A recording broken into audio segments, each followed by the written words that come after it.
kasopite ho ki khante te ding iti wangawin pathin to gun nei pa nom poi aji chu ama in Jeremiah bung som ni ko chang som la khat kichi te in for I know the plan I have for you, plans to prosper you, not to harm you, to give you a future and a hope. Tia hi kichi ta pathenin tu chung thil so ai ho piu hi ai le chip pathen plan chu tu chung thil so ko na hi ki khan thei lo hi chi nam mi te ho hi ki pun khom da ding kal son khom da ding tui banga long de la ilon khom na diu to gon a nei hi tunin pathen plan na sa mon iko yuven pathina ki ngai lovin atumin ikal sungovin pathen plan gel kho lovin atumin peace agreement i bolovin mel mahoto ikizama lovin ikhovin ka bit ding ham ka hoi ding ham iti he wangin plan nei pa anom poi aji chu pathenin to gon nei hin hi chi to gon don a kal sungin pathenin ei gelun he ji chun mel maho akon in jong ibit di povin e hoi di povin I ta isopi ho lung sit na behile i thapi isopi nu ke bol ho na pu na lo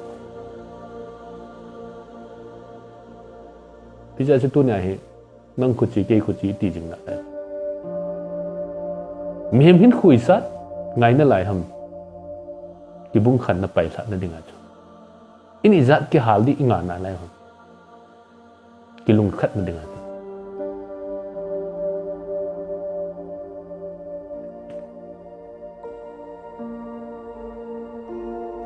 ipiji achu melman nang khuchi ke khuchi ti ei khan lo ba tha chim ding ai gonga nangin achi sain kho ho chu na pho jinga ipiji achu 97 lai thil su chu tu na de sei jing na lai chu dam na ding ham chu khan to na ding ham min ei bol na pu na lo ipiji achu chelai khanga agreement chu tu na he thu pi ta again Ajiju, any society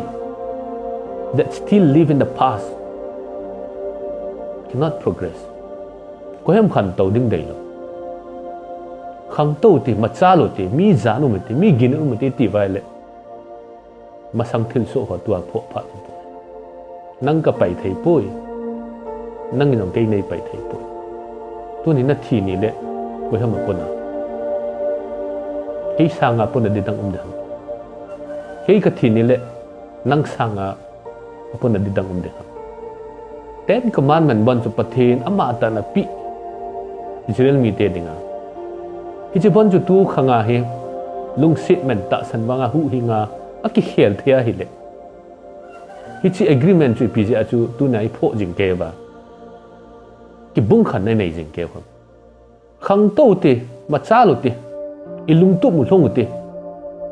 iti wa hi le achi sa hin kho ho isu mi lo ngai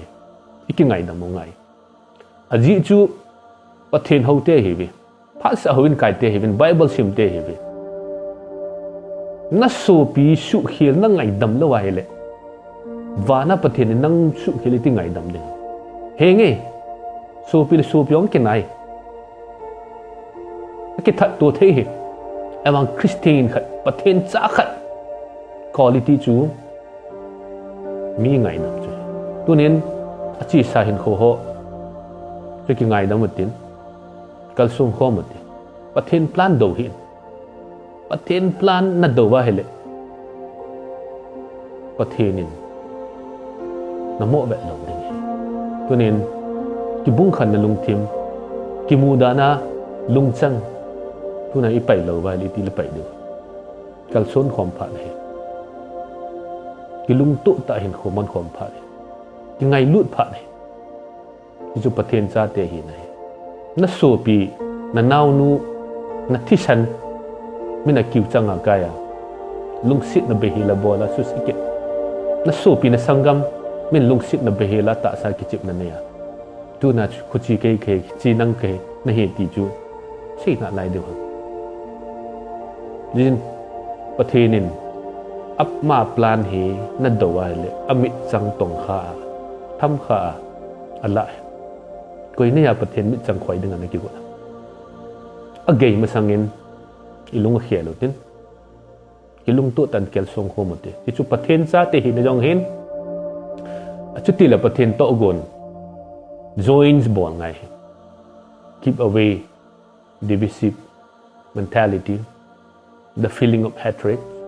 and embrace oneness ti chu pathen lung dai hi pathenin ei puyo hen lang ilung chang wai khel pi hen lang ilung pudu ei khel pi hen lang so pi hi na ki ngai lu na ki lung khat na chu ei pui jing ta